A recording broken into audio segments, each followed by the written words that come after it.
UDF അധികാരത്തിൽ വന്നാൽ നിങ്ങൾ ഇപ്പോൾ ടിക്കറ്റ് എടുത്തില്ലേ, ഇതുപോലെ നിങ്ങൾ ഇനി ടിക്കറ്റ് എടുക്കേണ്ടി വരില്ല. വെറുതെ അങ്ങോട്ട് കയറി ഇരുന്നാ മതി. എന്തായിരുന്നു രമേശ് പിഷാരടിയുടെയൊക്കെ ഡയലോഗുകൾ? ചുമ്മാ അങ്ങോട്ട് കയറി ഇരുന്നാ മതി. നിങ്ങൾക്ക് തീർത്ഥാടനം പോകണോ? നിങ്ങൾക്ക് പത്മനാഭസ്വാമിയെ കണ്ടു തൊഴാൻ പോകണോ? നിങ്ങൾക്ക് ആറ്റുകാലമ്മയ്ക്ക് പൊങ്കാലയിടാൻ പോകണോ? നിങ്ങൾക്ക് കണ്ണൂരിൽ മുത്തപ്പനെ കാണാൻ പോകണോ? നിങ്ങൾക്ക് മൂകാംബിക ക്ഷേത്രത്തിൽ പോയി വഴിപാട് കഴിക്കണോ? നിങ്ങൾക്ക് ഏത് തീർത്ഥാടനത്തിന് പോകണമെങ്കിലും ചുമ്മാ കുട്ടികളെയും കൂട്ടി ബസ്സിലങ്ങോട്ട് കയറിയിരുന്നാണ് യാത്ര ചെയ്താൽ മതി. ഒരു പ്രശ്നമില്ല, ഒരു രൂപയും കൊടുക്കണ്ട. നിങ്ങൾക്ക് ടൂർ പോകണോ? തീർത്ഥാടനത്തിൽ തീർന്നില്ല. നിങ്ങൾക്ക് ടൂർ പോകണോ? നിങ്ങൾക്ക് മൈസൂർക്ക് ടൂർ പോകണോ? മൈസൂർക്ക് പോകുന്ന KSRTC ബസ്സിലൊക്കെ കയറി ഇരുന്നാ മതി. നിങ്ങൾ ഈ ടൂർ എല്ലാ ആഴ്ചയും പോയി ടൂർ ചുറ്റി അടിച്ചങ്ങോട്ട് വരാം. ഇത്രയൊക്കെ മധുര മനോഹരമായിട്ടുള്ള വാഗ്ദാനങ്ങൾ കൊടുത്താൽ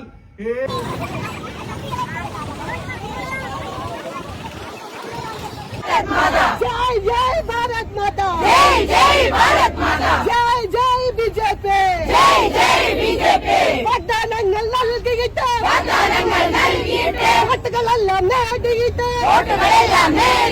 വാഗ്ദാനങ്ങൾ പാലിക്കാതെ വോട്ടർമാരെ വഞ്ചിച്ച് വാഗ്ദാനങ്ങൾ കാറ്റിൽ പറത്തി കേരള ജനതയെ പറ്റിച്ച് UDF സർക്കാരെ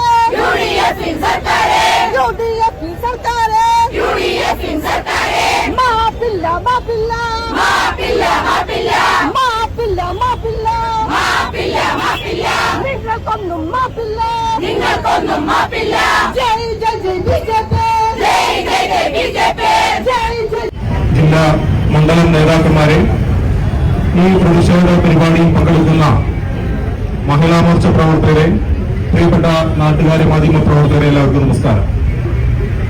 ഭാരതീയ ജനതാ പാർട്ടിയുടെ നേതൃത്വത്തിൽ ഇന്ന് സംസ്ഥാന വ്യാപകമായി എല്ലാ KSRTC ഡിപ്പോകൾക്ക് മുന്നിലും ഇതുപോലുള്ള ശക്തമായിട്ടുള്ള പ്രക്ഷോഭ പരിപാടികൾ നടക്കുകയാണ്. ഇന്നത്തെ ദിവസം സത്യത്തിലൊരു വഞ്ചനയുടെ ദിവസമാണ്. ഈ ദിവസത്തെ നമ്മൾ വഞ്ചനാ ദിനം എന്നാണ് വിശേഷിപ്പിക്കേണ്ടത്. കഴിഞ്ഞ നിയമസഭാ തെരഞ്ഞെടുപ്പിൽ കേരളത്തിൽ കോൺഗ്രസ് നേടിയ വലിയ വിജയത്തിന് കാരണമായത് ഇന്ദിരാ ഗ്യാരണ്ടി എന്ന പേരിൽ കോൺഗ്രസ് ഇന്നാട്ടിലെ ജനങ്ങൾക്ക് നൽകിയ KSRTC ബസ്സിൽ തീർത്തും സൗജന്യമായിട്ടുള്ള യാത്ര എന്നതിന് പേരിലാണ്. കൃത്യമായി മാനിഫെസ്റ്റോ തയ്യാറാക്കി അതിന്റെ പ്രകാശനം നടത്തി, പത്രസമ്മേളനം നടത്തി, പൊതുയോഗങ്ങൾ നടത്തി, വീട് വീടാന്തരം കയറി ലഘുലേഖകൾ കൊടുത്തുകൊണ്ടാണ് ഈ വാഗ്ദാനം കോൺഗ്രസ് നേതാക്കന്മാർ ജനങ്ങളിലേക്ക് എത്തിച്ചത്. ആ സമയത്തൊന്നും തന്നെ ഞങ്ങൾ നൽകുന്നത് സൗജന്യ യാത്ര ഓർഡിനറി ബസ്സിലാണെന്ന് VD സതീശൻ മുതൽ കോൺഗ്രസിന്റെ ഒരു സാധാരണ പ്രവർത്തകൻ വരെ ഒരു മനുഷ്യക്കുട്ടിയോടും പറഞ്ഞിട്ടില്ല. പറഞ്ഞ വാക്കുകൾ പാലിക്കാൻ സാധിക്കണം. പാലിക്കാൻ സാധിക്കുന്ന കാര്യങ്ങളെ പറയാൻ പാടുള്ളൂ. KSRTC ബസ്സുകളിൽ മുഴുവൻ സൗജന്യ യാത്ര എന്ന് പറഞ്ഞാൽ എല്ലാ KSRTC ബസ്സുകളിലും സൗജന്യ യാത്ര നൽകാനുള്ള ബാധ്യത, ഉത്തരവാദിത്വം കോൺഗ്രസ് പാർട്ടിക്കും. അതല്ല, ഓർഡിനറി ബസ്സുകളിൽ മാത്രമേ തങ്ങൾക്ക് സൗജന്യ യാത്ര നടത്താൻ സാധിക്കുമെങ്കിൽ ആ കാര്യം തുറന്നു പറഞ്ഞ് വോട്ട് നേടേണ്ടതായിരുന്നു. ഇത് കൃത്യമായിട്ട് പറഞ്ഞു പറ്റിക്കലല്ലാതെ മറ്റെന്താണ്? ബസ്സുകളിൽ കയറുകയാണ് കോൺഗ്രസിന്റെ നേതാക്കന്മാർ. VD സതീശനും KC വേണുഗോപാലും സാധാരണ പ്രവർത്തകരും സ്ഥാനാർത്ഥികളും വരെ KSRTC ബസ്സുകളിൽ ഓടിക്കയറുകയാണ്. എന്നിട്ട് ആ ബസ്സിലിരിക്കുന്ന സ്ത്രീകളോട് ചോദിക്കുകയാണ്, UDF അധികാരത്തിൽ വന്നാൽ നിങ്ങൾ ഇപ്പോൾ ടിക്കറ്റ് എടുത്തില്ലേ, ഇതുപോലെ നിങ്ങൾ ഇനി ടിക്കറ്റ് എടുക്കേണ്ടി വരില്ല. വെറുതെ അങ്ങോട്ട് കയറി ഇരുന്നാ മതി. എന്തായിരുന്നു രമേശ് പിഷാരടിയുടെയൊക്കെ ഡയലോഗുകൾ? ചുമ്മാ അങ്ങോട്ട് കയറി ഇരുന്നാ മതി. നിങ്ങൾക്ക് തീർത്ഥാടനം പോകണോ? നിങ്ങൾക്ക് പത്മനാഭസ്വാമിയെ കണ്ടു തൊഴാൻ പോകണോ? നിങ്ങൾക്ക് ആറ്റുകാലമ്മയ്ക്ക് പൊങ്കാലയിടാൻ പോകണോ? നിങ്ങൾക്ക് കണ്ണൂരിൽ മുത്തപ്പനെ കാണാൻ പോകണോ? നിങ്ങൾക്ക് മൂകാംബിക ക്ഷേത്രത്തിൽ പോയി വഴിപാട് കഴിക്കണോ? നിങ്ങൾക്ക് ഏത് തീർത്ഥാടനത്തിന് പോകണമെങ്കിലും ചുമ്മാ ബസ്സിൽ അങ്ങോട്ട് കയറിയിരുന്നാണ് യാത്ര ചെയ്താൽ മതി. ഒരു പ്രശ്നമില്ല, ഒരു രൂപയും കൊടുക്കണ്ട. നിങ്ങൾക്ക് ടൂർ പോകണോ? തീർത്ഥാടനത്തിൽ തീർന്നില്ല. നിങ്ങൾക്ക് ടൂർ പോകണോ? നിങ്ങൾക്ക് മൈസൂർക്ക് ടൂർ പോകണോ? മൈസൂർക്ക് പോകുന്ന KSRTC ബസ്സിൽ അങ്ങ് കയറി ഇരുന്നാ മതി. നിങ്ങൾക്ക് മൂന്നാറിൽ പോകണോ? നിങ്ങൾക്ക് വാഗമണ്ണിൽ പോകണോ? നിങ്ങൾക്ക് വയനാട്ടിൽ പോകണോ? KSRTC ബസ്സിൽ അങ്ങോട്ട് കയറിയാ മതി. ടിക്കറ്റ് വേണ്ട, പണവും വേണ്ട. പോയി ടൂർ എല്ലാ ആഴ്ചയും പോയി ടൂർ ചുറ്റിയടിച്ചങ്ങോട്ട് വരാം. ഇത്രയൊക്കെ മധുര മനോഹരമായിട്ടുള്ള വാഗ്ദാനങ്ങൾ കൊടുത്താൽ ഏത് മലയാളിയാണ് വോട്ട് ചെയ്യാത്തത്? സൗജന്യമായി ചുണ്ണാമ്പ് കിട്ടിയാൽ വരെ തിന്നുന്ന മനുഷ്യന്മാരാണ്. മധുരമായിട്ടുള്ള എന്തൊരു വാഗ്ദാനമായിരുന്നു. പാവപ്പെട്ടവർ ചിന്തിക്കുകയാണ്, എത്ര കാലത്ത് ആഗ്രഹമാണ് ആറ്റുകാലം വെക്ക് ഒരു പൊങ്കാലയിടാൻ. സാമ്പത്തിക പരിമിതി മൂലം ഇതുവരെ സാധിച്ചിട്ടില്ല. അപ്പൊ കോൺഗ്രസ് അധികാരത്തിൽ വന്നാൽ എല്ലാവരെയും കൂട്ടി ആറ്റുകാല് പോയി പൊങ്കാലയിട്ട് വരാം. എല്ലാ മാസവും തിരുവനന്തപുരത്ത് പത്മനാഭസ്വാമിയെ തൊഴുതു വരാം. ഇനി തിരുവനന്തപുരത്തുകാർക്ക് കാസർഗോഡുകാരൊക്കെ ആണെങ്കിൽ ഗുരുവായൂരപ്പനെ കാണുക എന്ന് പറഞ്ഞാൽ ഇതിൽ പരം പുണ്യമാറയുണ്ടോ? കോൺഗ്രസ് അധികാരത്തിൽ വന്ന എല്ലാ ആഴ്ചയും തിരുവനന്തപുരത്തുകാർക്കും കാസർഗോഡുകാർക്കും കണ്ണൂരുകാർക്കും സൗജന്യമായി KSRTCയിൽ വന്ന് ഗുരുവായൂരപ്പനെ തൊഴുതു പോകാം. പാവപ്പെട്ട ആളുകളെ സംബന്ധിച്ച് മൂന്നാർ ഒന്ന് കാണുക, വാഗമൺ ഒന്ന് കാണുക എന്ന് പറഞ്ഞാൽ അതൊരു സ്വപ്നം മാത്രമാണ്. കോൺഗ്രസ് അധികാരത്തിൽ വന്നാൽ എന്താ സുഖല്ലേ? അവിടേക്കുള്ള KSRTC ബസ്സുകളിൽ കുടുംബസമേതം ശനിയാഴ്ച അങ്ങോട്ട് കയറാം, എന്നിട്ട് ഞായറാഴ്ച വൈകിട്ട് ഇങ്ങോട്ട് തിരിച്ചു പോരാ. എന്റെ സതീശ, പ്രിയപ്പെട്ട കോൺഗ്രസുകാരാ, നാണമില്ലാത്തവരെ നിങ്ങളോട് ഞങ്ങൾ ചോദിക്കട്ടെ, ഏത് KSRTC ബസ്സിലാണ് നിങ്ങൾ പറഞ്ഞ ഈ തീർത്ഥാടനം നടത്താൻ സാധിക്കുക? നിങ്ങളിപ്പോൾ കൊടുത്ത ഈ സൗജന്യം വെച്ച് ഏത് KSRTC ബസ്സിലാണ് ആറ്റുകാല് പോകാൻ സാധിക്കുക? ഏത് ബസ്സിലാണ് പത്മനാഭസ്വാമിയെ കാണാൻ പോകാൻ സാധിക്കുക? മുത്തപ്പനെ കാണാൻ പോകാൻ സാധിക്കുക? നിങ്ങളൊന്ന് പറ. 20-25 കിലോമീറ്റർ മാത്രം ദൂരപരിധിയില്ല ഓർഡിനറി ബസ്സുകളിൽ കയറി എങ്ങനെ തീർത്ഥാടനം നടത്താൻ സാധിക്കും? ആ വിദ്യ നിങ്ങളൊന്ന് പറഞ്ഞതാ. ഇപ്പൊ തൃശ്ശൂരിൽ നിന്ന് KSRTC എടുത്താൽ മാക്സിമം ഓർഡിനറി ചാലക്കുടി വരെ പോകാം, അതല്ലെങ്കിൽ ഗുരുവായൂർ വരെ പോകാം. ആ ശരിയാണ്, ഗുരുവായൂർ തീർത്ഥാടനത്തിന് തൃശ്ശൂർക്കാർക്ക് പോകാം. അതിനിപ്പോ നിങ്ങളുടെ ഔദാര്യ സൗജന്യം ഒന്നും ആവശ്യമില്ല. ഇവിടെ നിന്ന് 10-15 ഉറുപ്പ്യ കൊടുത്താൽ ഗുരുവായൂരെത്താം. അതിന് നിങ്ങളുടെ സൗജന്യം ആവശ്യമില്ല. സതീശ, ഏത് KSRTC ബസ്സിൽ കയറിയാണ് പാവപ്പെട്ടവന് ടൂർ പോകാൻ സാധിക്കുക? നിങ്ങളൊന്ന് പറ, ഞങ്ങൾക്ക് അറിയാൻ വേണ്ടിയാ. നിങ്ങൾ പറഞ്ഞതിന്റെ വീഡിയോ യൂട്യൂബിൽ സെർച്ച് ചെയ്താൽ ഇപ്പോഴും കാണാൻ സാധിക്കുമല്ലോ. എന്തൊക്കെ വാഗ്ദാനങ്ങളാണ്. വീടാന്തരം കയറി ഇന്ദിരാ ഗ്യാരണ്ടി എന്ന് അച്ചടിച്ച്, അല്ലെ? ഇന്ദിരാ ഗ്യാരണ്ടി എന്ന പേരിൽ പ്രിയദർശിനി ഗ്യാരണ്ടി, പ്രിയദർശിനി ഗാന്ധി ഗ്യാരണ്ടി അങ്ങനെ പറയാം. കാരണം ഈ പേര് എപ്രകാരമാണോ വ്യാജം, അതുപോലെ തന്നെയാണ് ഈ പദ്ധതി വ്യാജമാണ് എന്ന് തെളിഞ്ഞു. എന്നല്ലേ? പ്രിയദർശിനി ഗാന്ധി, ആ ഗാന്ധി തന്നെ വ്യാജാണ്. ആ പേരാണ് ഈ പദ്ധതിക്ക് ഇട്ടിട്ടുള്ളത്. ആ പേര് പോലെ തന്നെ വ്യാജമാണ് നിങ്ങൾ നടപ്പാക്കിയ ഈ പദ്ധതി. ഇപ്പൊ ഇതിനെതിരെ ഞങ്ങൾ പ്രതിഷേധിക്കും. അപ്പൊ ഇന്ന് ഈ പരിപാടിയുടെ പോസ്റ്റൊക്കെ സോഷ്യൽ മീഡിയയിൽ ഇടുന്ന സമയത്ത് കോൺഗ്രസുകാർ കൊങ്ങികള് അതിന്റെ താഴെ വന്ന് കമന്റ് ചെയ്യാണ്, ഞങ്ങൾ ഇത്രയെങ്കിലും കൊടുത്തല്ലോ. വലിയ സംഭവമായി പോയി. ചക്ക കൊടുക്കാന്ന് പറഞ്ഞിട്ട് ചക്കക്കുരു കൊടുത്തിട്ട് വലിയ സംഭവമായി എന്നാ കൊങ്ങികൾ പറയുന്നത്. കൊടുക്ക എന്ന് പറഞ്ഞത് ചക്കയാണ്, നിങ്ങൾ കൊടുത്തത് ചക്കക്കുരുവാണ്. ഞങ്ങൾ ഇത്രയെങ്കിലും കൊടുത്തല്ലോ, നിങ്ങൾ എന്ത് കൊടുത്തു എന്നാണ് ചോദിക്കുന്നത്. എന്റെ പോസ്റ്റ് താഴെ ഞങ്ങൾ ചക്ക കൊടുക്കാന്ന് പറഞ്ഞാൽ ചക്ക തന്നെ കൊടുക്കും. ഇതിനോടൊപ്പമാണല്ലോ തെരഞ്ഞെടുപ്പ് ബംഗാളിൽ നടന്നത്, അല്ലേ? ബംഗാളിൽ BJP വാഗ്ദാനം കൊടുത്തു. KSRTC ബസ്സുകളിൽ, അവിടുത്തെ ട്രാൻസ്പോർട്ട് ബസ്സുകളിൽ പൂർണ്ണമായി സൗജന്യം. സതീശ, നിങ്ങൾ ചക്കക്കുരു കൊടുത്ത പോലെയല്ല, ഞങ്ങൾ മുഴുത്ത ചക്കയാണ് ബംഗാളിൽ കൊടുത്തത്. ഒരു മാസം കഴിഞ്ഞിട്ടുള്ള വച്ചിപ്പല്ല. നിങ്ങൾ പറഞ്ഞത് മെയ് 15-ാം തീയതി മുതൽ കൊടുക്കുമെന്നാണ്. നിങ്ങളിപ്പോ കൊടുത്തത് മുതലായി ഈ ഓർഡിനറിയിൽ തന്നെ കൊടുത്തത് ജൂൺ 15-നാണ്. അപ്പോഴും പറ്റിച്ചു ഒരു മാസം, അതിലിഷ്ടി. അപ്പോ മഹിളാ മോർച്ചക്കാർ സമരം ചെയ്തപ്പോ ഞങ്ങൾ അധികാരം ഏറ്റെടുത്തിട്ടില്ലല്ലോ എന്നാണ്. നിങ്ങളുടെ ചക്രത്തിൽ പോരിന് ഈ നാട്ടിലെ സ്ത്രീകളാണ് ഉത്തരവാദി. നിങ്ങളുടെ മുഖ്യമന്ത്രി തല്ലുക. നിങ്ങൾക്ക് ഒരു മുഖ്യമന്ത്രിയെ കണ്ടുപിടിക്കാം. നിങ്ങൾ പറഞ്ഞത് 1 മിനിറ്റിൽ ഞങ്ങൾ കണ്ടുപിടിക്കുന്നതാണ്. 20 ദിവസം എടുത്ത് മുഖ്യമന്ത്രിയെ കണ്ടുപിടിക്കാം. അങ്ങനെ 20 ദിവസം ചീമുട്ടയാറും തമ്മിൽ തല്ലും കുതുകാൽ വെട്ടും ഇതെല്ലാം കഴിഞ്ഞ് 20 ദിവസം കഴിഞ്ഞിട്ടാണ് മുഖ്യമന്ത്രിയെ തെരഞ്ഞെടുത്തത്. അപ്പൊ മെയ് 15-ന് പിന്നെ നടപ്പാക്കാൻ പറ്റിയോ? അതുകൊണ്ടാണ് മഹിളാ മോർച്ച പ്രതിഷേധിച്ചത്. അപ്പോ ഞങ്ങൾ അങ്ങനെയല്ല.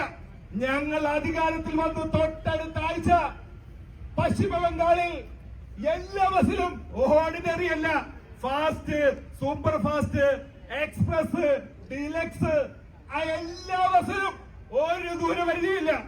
എവിടെ വേണമെങ്കിൽ യാത്ര ചെയ്യാം. പൂർണ്ണമായിട്ടും സൗജന്യമായിട്ടുള്ള യാത്ര ചെയ്യാം. ഇതാണ് ബി.ജെ.പി ചെയ്യാൻ പറ്റുന്ന കാര്യങ്ങളെ പറയാറുള്ളൂ. പറഞ്ഞ കാര്യങ്ങൾ ചെയ്തിരിക്കും. അതാ നിങ്ങളും ഞങ്ങളും നമ്മളെ വ്യത്യാസം. ഇപ്പൊ ഞങ്ങൾ വോട്ട് ചെയ്തപ്പോ ഞാനൊരു സ്ഥാനാർത്ഥിയായിരുന്നു. വോട്ട് ചോദിച്ചു ചെല്ലുമ്പോ ആളുകൾ ചോദിച്ചു, അല്ല കോൺഗ്രസ്സുകാര് എല്ലാ സൗജന്യമായിട്ടുള്ള യാത്രയാണ്, എല്ലാ ബസ്സിലും എവിടേക്കും പോകാം, ടൂർ പോകാം, തീർത്ഥാടനം പോകാം, പൂർണ്ണമായിട്ട് സൗജന്യമാണെന്നാണല്ലോ കോൺഗ്രസ്സുകാർ പറയുന്നത്. നിങ്ങൾക്ക് അങ്ങനെയുള്ള വാഗ്ദാനമൊന്നുമില്ലേ? സാധാരണ വോട്ടർമാർ എന്നോട് ചോദിച്ചു, നിങ്ങൾക്ക് അങ്ങനെയുള്ള വാഗ്ദാനമില്ലേ?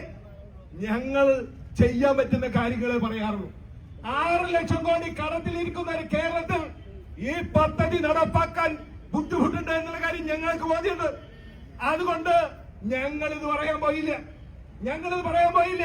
എന്താ സതീശന് അറിയില്ലേ? കോൺഗ്രസിന് അറിയില്ലേ? KSRTC കേരളത്തിൽ നഷ്ടത്തിലാണ്. 6 ലക്ഷം കോടി കടത്തിലാണ് കേരളം. അതുകൊണ്ട് മുഴുവൻ KSRTC ബസ്സുകളിലും സൗജന്യ യാത്ര അനുവദിക്കാൻ സാമ്പത്തിക സ്ഥിതി അനുവദിക്കുന്നില്ല എന്ന് എന്റെ സതീശന് അറിയില്ലേ?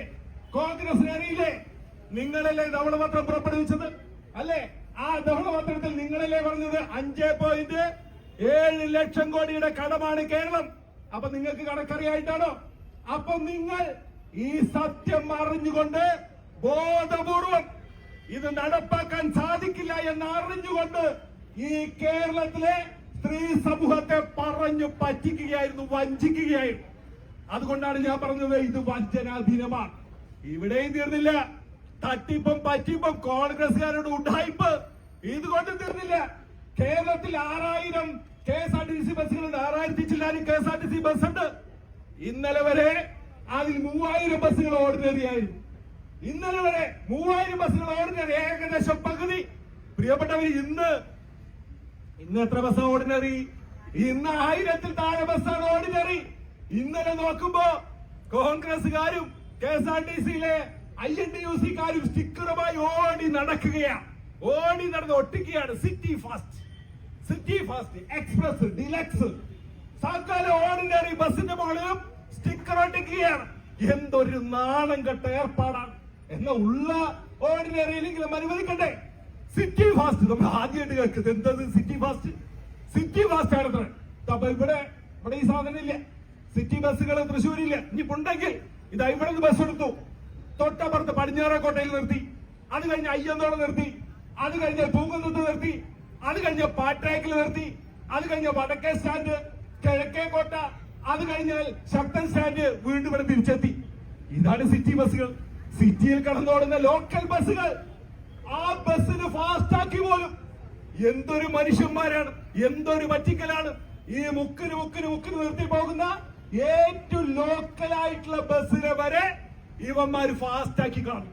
ഇപ്പൊ തിരുവനന്തപുരത്ത് വലിയ പ്രക്ഷോഭം നടക്കുകയാണ്. ആൾക്കാർ തിരുവനന്തപുരത്ത് കാത്തു നിൽക്കുകയാണ്. വരുന്ന ബസ് മുഴുവൻ ഫാസ്റ്റ്. ഇന്നലെ വരെ ഓർഡിനറി. നിങ്ങൾ TV നോക്ക്, നിങ്ങൾ സോഷ്യൽ മീഡിയ നോക്ക്. തിരുവനന്തപുരത്ത് വലിയ പ്രക്ഷോഭം നടക്കുകയാണ്. ഇപ്പൊ KSRTC സ്റ്റാൻഡിന് മുന്നിൽ BJP നിശ്ചയിച്ച പ്രകടനം അതൊക്കെ ബസ് സ്റ്റോപ്പുകളിലേക്ക് മാറ്റി ബസ് നടക്കൊണ്ടിരിക്കുക. കാരണം ഇന്നലെ വരെ വരുന്ന ബസ്സൊക്കെ ഓർഡിനറി, ഇന്ന് വരുമ്പോ ഒക്കെ ഫാസ്റ്റാണ്. സിറ്റി ഫാസ്റ്റാണ്, മുഴുവൻ സിറ്റി ഫാസ്റ്റാണ്. എന്തൊരു ഉടായ്പാണ്. നമ്മൾ ലോകത്തിൽ കണ്ടിട്ടുണ്ടോ ഇമാതിരി ഉടായ്പ്? ഇപ്പൊ നമ്മുടെ ഓട്ടോറിക്ഷക്കാർ നാഷണൽ പെർമിറ്റ് ബോർഡ് വെച്ച് വണ്ടി ഓടിച്ച് എങ്ങനെ ഉണ്ടാവും? അല്ലെ? ഓട്ടോറിക്ഷ നാഷണൽ പെർമിറ്റ് ബോർഡ് വെച്ച് വണ്ടി ഓടിച്ചാൽ എങ്ങനെ ഉണ്ടാവും? അതാണ് ഇവന്മാർ ചെയ്തുകൊണ്ടിരിക്കുന്നത്. സിറ്റി ബസ്സുകൾ, ലോക്കൽ ബസ്സുകൾ വരെ സിറ്റി ഫാസ്റ്റ് എന്ന് പേരിട്ട് 3000 ഓർഡിനറി ബസ്സുകൾ ഉണ്ടായിരുന്നത് 1000-ൽ താഴെ കൊണ്ടുവന്നു. ഇതാരെ പറ്റിക്കാനാണ്? ഇതാരെ കാണിക്കാനാണ്? കേരളത്തിലെ ജനങ്ങളെ മഠയന്മാരാണ് എന്ന് നിങ്ങൾ വിചാരിച്ചോ? ഈ തട്ടിപ്പും വെട്ടിപ്പും ഉടായിപ്പും കേരളത്തിലെ ജനങ്ങൾ നോക്കി കാണുന്നുണ്ട്. എല്ലാത്തിലും ഉടായിപ്പ് സതീശൻ. ഇപ്പൊ ഇതിൽ മാത്രമല്ല, എല്ലാത്തിലും ഉടായിപ്പ. ഇപ്പൊ ശബരിമല കേസിൽ പറഞ്ഞില്ലേ, SIT അന്വേഷണം ശരിയല്ല, അത് CPM-ന്റെ സർക്കാർ കൊണ്ടുവന്നിട്ടുള്ള SIT ആണ്. ശരിക്കുള്ള പ്രതികളെ പിടിക്കുന്നില്ല. യഥാർത്ഥ പ്രതികളെ മുഴുവൻ പുറത്താണ്. പിണറായി വിജയനെ പിടിക്കും. ദേവസ്വം മന്ത്രിയെ പിടിക്കണം. ഞങ്ങൾ അധികാരത്തിൽ വന്ന എല്ലാറ്റിനെയും പിടിക്കും. ഞങ്ങൾ പുതിയ അന്വേഷണ കമ്മീഷൻ വയ്ക്കും. ഞങ്ങൾ CBI ഏൽപ്പിക്കും. സതീശ പത്രസമ്മേളനം നടത്തി പറഞ്ഞ എന്താ? ഇപ്പോഴത്തെ അന്വേഷണം ശരിയല്ല, യഥാർത്ഥ കള്ളന്മാരെ പിടിക്കണം, അതിന് ഞങ്ങൾ CBI അന്വേഷണം ആവശ്യപ്പെടുന്നു. ഇപ്പൊ എന്തേ CBI അന്വേഷണം ഇല്ലേ? ഇപ്പൊ എന്തേ CBI അന്വേഷണം ഇല്ലേ? എന്തേ പുതിയ അന്വേഷണ കമ്മീഷൻ വെച്ചോ? കമ്മ്യൂണിസ്റ്റ് സർക്കാർ വെച്ച അതേ ഏജൻസി തന്നെയല്ലേ അന്വേഷിക്കുന്നു, അല്ലേ? ശബരിമല കേസുകളൊക്കെ പിൻവലിക്കും. എവിടെ പിൻവലിച്ചു? എവിടെ പിൻവലിച്ചു? നിങ്ങളും ഈ സ്വർണ്ണ കള്ളക്കടത്തിൽ കൊള്ളയിൽ നിങ്ങൾ പങ്കാളികളാ. അതുകൊണ്ടല്ലേ പ്രതികൾക്ക് വേണ്ടി, സ്വർണ്ണ കൊള്ളക്കാർക്ക് വേണ്ടി ഹാജരായ വക്കീലിനെ ദേവസ്വത്തിന്റെ സ്പെഷ്യൽ അഡ്വക്കേറ്റ് ആയിട്ട് നിയോഗിച്ചു. നിങ്ങൾ നോക്കൂ, ശബരിമല സ്വർണ്ണ കൊള്ളക്കേസിൽ സ്വർണ്ണ കൊള്ളക്കാർക്ക് വേണ്ടി ഹാജരായ പ്രതികളുടെ വക്കീല് ഇനി മുതൽ ശബരിമല ദേവസ്വത്തിന്റെ വക്കീലാണ്. നോക്കൂ, വാദിയും പ്രതിയും ഒരേ വക്കീല്. ഇത്ര വലിയ തമ്മാടിത്തരൊന്നും എന്തായാലും കമ്മ്യൂണിസ്റ്റുകാർ ചെയ്തിട്ടില്ല. ഉണ്ടോ? അതിനും വലിയ തമ്മാടിത്തരം അന്നേ നമ്മൾ പറഞ്ഞില്ലേ, സ്വർണം കട്ടതാരപ്പ, സ്വർണം കട്ടത് CPM, പക്ഷെ സ്വർണം വിറ്റതാരപ്പ അത് കോൺഗ്രസ് അല്ലേ? സ്വർണം വിറ്റ ബോറ്റിയും അതുപോലെ സ്മാർട്ട് ക്രിയേഷൻസിന്റെയും ആളുകൾ സോണിയാഗാന്ധിയെ പോയി വീട്ടിൽ പോയി കണ്ട് പാരിതോഷികം നൽകുന്ന വീഡിയോ പുറത്തു വന്നപ്പോ നമ്മൾ പറഞ്ഞു, സ്വർണം കട്ടത് CPM ആണെങ്കിലും സ്വർണം വിറ്റത് കോൺഗ്രസ്. ഇപ്പൊ തെളിഞ്ഞില്ലേ? ഇല്ലേ? പ്രതികളുടെ വക്കീലിനെ ശബരിമലയുടെ പ്രോസിക്യൂട്ടറാക്കി വെച്ച് ഈ ഉഡായിപ്പ് കേരളത്തിലെ ജനങ്ങൾ കാണുന്നില്ലേ? എന്താ പ്രതിപക്ഷത്തിരുന്നപ്പോ പറഞ്ഞത്? ടാക്സ് കുറയ്ക്കണം, പെട്രോളിന് ഇവിടെ നികുതി കൂടുതലാണ്, സംസ്ഥാന സർക്കാർ ഈടാക്കുന്ന അധിക നികുതി കുറയ്ക്കണം. 3 തവണ വില വർദ്ധിപ്പിച്ചു, അല്ലെ? ആഗോളതലത്തിൽ ക്രൂഡ് ഓയിലിന്റെ വില വർദ്ധിച്ചപ്പോ 3 തവണ ടാക്സ് വർദ്ധിപ്പിച്ചു. 1 രൂപ കുറച്ചോ ഈ സതീശൻ? പ്രതിപക്ഷത്തിരുന്ന് എന്തൊക്കെ പറഞ്ഞത്? 1 രൂപ കുറച്ചോ? നിങ്ങൾ മനസ്സിലാക്കണം, കേരളത്തിൽ 115 രൂപ 49 പൈസയാണ് 1 ലിറ്റർ പെട്രോളിന്റെ വില. അതിൽ 39 രൂപ സംസ്ഥാന സർക്കാരിന്റെ ടാക്സ് ആണ്. 1 ലിറ്റർ പെട്രോൾ വിൽക്കുമ്പോ 30.9% വാറ്റാണ്. വാറ്റ് 30.09% വാറ്റാണ്. 1 രൂപ അഡീഷണൽ ടാക്സ്, 1 രൂപ അഡീഷണൽ സെസ്, പിന്നെ 2 രൂപ സാമൂഹിക സുരക്ഷാ സെസ്. ഇങ്ങനെ 39 രൂപ 1 ലിറ്റർ പെട്രോൾ വിൽക്കുമ്പോ ഈ സംസ്ഥാന സർക്കാർ ഈടാക്കുന്നു. ക്രൂഡ് ഓയിൽ ഇറക്കുമതി ചെയ്ത് ശുദ്ധീകരിച്ച് വിൽപ്പന നടത്തുന്ന കേന്ദ്ര സർക്കാരിന് 1 ലിറ്റർ പെട്രോളിന് കിട്ടുന്നത് 1 രൂപ 42 രൂപ. 1 രൂപ 42 രൂപ. നിങ്ങളൊന്ന് 1 രൂപ 42 പൈസ നിങ്ങളൊന്ന് ചിന്തിച്ചു നോക്കൂ. ഇവിടെ VD സതീശൻ സർക്കാർ 1 ലിറ്റർ പെട്രോളിന് 39 രൂപ നോക്കുകൂലി വാങ്ങുന്നു. അവരെന്ത് പണിയെടുത്തിട്ട? അവരാണോ ഇറക്കുമതി ചെയ്യുന്നത്? അവരാണോ ശുദ്ധീകരിക്കുന്നത്? അവരാണോ വിൽക്കുന്നത്? എന്നിട്ട് 1 രൂപ കുറച്ചോ? എന്നിട്ട് നമ്മളോട് കുറയ്ക്കാൻ നമ്മൾ ആകെ വാങ്ങുന്നത് 1 രൂപ 42 പൈസയാ. അത്രയാ വാങ്ങുന്നത്. BJP ഭരിക്കുന്ന സംസ്ഥാനം ഗുജറാത്ത് 97 രൂപയാ പെട്രോളിന്, 97 രൂപ. BJP ഭരിക്കുന്ന ഉത്തർപ്രദേശ് വെറും 97 രൂപ. BJP ഭരിക്കുന്ന സംസ്ഥാനം ഹരിയാനയിൽ 97 രൂപ. 1, 2, 3 സംസ്ഥാനങ്ങൾ വിലക്കുറവിൽ BJP ഭരിക്കുന്ന സംസ്ഥാനങ്ങളാണ്. സതീശന്റെ കേരളത്തിൽ 115 രൂപ 49 പൈസയാ. 19 രൂപ 1 ലിറ്ററിൽ വ്യത്യാസം. കുറയ്ക്കാൻ തയ്യാറുണ്ടോ? പ്രതിപക്ഷത്തിരുന്നപ്പോ വലിയ കീർവാണം മുഴക്കിയതാണല്ലോ. അപ്പോ ഞാൻ പറഞ്ഞു, ഞാൻ ദീർഘിപ്പിക്കുന്നില്ല. ഈ പൊരിവെയിലിൽ ഞാൻ ദീർഘിപ്പിക്കുന്നില്ല. പ്രതിപക്ഷത്തിരുന്നപ്പോൾ പറഞ്ഞതല്ല, ഭരണപക്ഷത്ത് വന്ന സമയത്ത് VD സതീശനും കോൺഗ്രസും കാണിക്കുന്നത് എന്ന് ഈ നാട്ടിലെ ജനങ്ങളെ ബോധ്യപ്പെടുത്താൻ തന്നെയാണ് ഞങ്ങൾ ഈ സമരം സംഘടിപ്പിച്ചിട്ടുള്ളത്. ഒരു സംശയം വേണ്ട. നിങ്ങൾ വാഗ്ദാനം ചെയ്തത് സൗജന്യം നൽകണം. ഞങ്ങൾ ഈ നൽകിയത് പോരാ. ജനങ്ങൾക്ക് വേണ്ടി ജനപക്ഷത്ത് നിന്നുകൊണ്ട് അവര് നിങ്ങൾക്ക് ഈ കാര്യത്തിന് വേണ്ടി വോട്ട് ചെയ്തിട്ടുണ്ടെങ്കിൽ അത് ചെയ്യാൻ നിങ്ങൾ ബാധ്യസ്ഥരാണ്. അതുകൊണ്ട് സഭയ്ക്കകത്തും പുറത്തും ഈ വിഷയത്തിൽ പോരാടാൻ തന്നെയാണ് BJP തീരുമാനിച്ചിട്ടുള്ളത്. പണ്ട് ഞങ്ങൾക്ക് പുറത്ത് മാത്രമേ പോരാടാൻ സാധിക്കുമായിരുന്നു. പക്ഷെ ഇന്ന് നിങ്ങളുടെ ഈ ഉഡായിപ്പ് പൊളിച്ചെഴുതാൻ 30ന്റെ പവറുള്ള 3 പേര് നിയമസഭയിലുണ്ട്. സതീശ, നിങ്ങളുടെ തൊലി പൊളിച്ച് ഞങ്ങൾ മുളക് തേക്കും, ഒരു സംശയം വേണ്ട. അതുകൊണ്ട് ഇതൊരു തുടക്കം മാത്രമാണ്. കഴിഞ്ഞ മെയ് 15-ാം തീയതി മഹിളാ മോർച്ച തുടങ്ങി വെച്ചതിന്റെ ബാക്കിയാണ് ഇന്ന് നമ്മൾ ഇവിടെ കണ്ടത്. ഇനി ഞങ്ങൾ ഈ സമര പോരാട്ടം തുടരും. അങ്ങനെ ജനങ്ങളെ പറഞ്ഞു പറ്റിച്ച് കബളിപ്പിച്ച് അധികാര കസേരയിൽ 5 വർഷം സുഖലോലുപരായി തുടരാമെന്ന് കോൺഗ്രസുകാരാ നിങ്ങൾ ചിന്തിക്കേണ്ട. ഇത് നിങ്ങൾക്കുള്ള താക്കീതാണ് എന്ന് മാത്രം പറഞ്ഞുകൊണ്ട് ഈ പ്രതിഷേധം ഉദ്ഘാടനം ചെയ്യാനായിട്ട് പ്രഖ്യാപിച്ചുകൊണ്ട് ഞാൻ എന്റെ വാക്കുകൾ നിർത്തുന്നു. നന്ദി, നമസ്കാരം.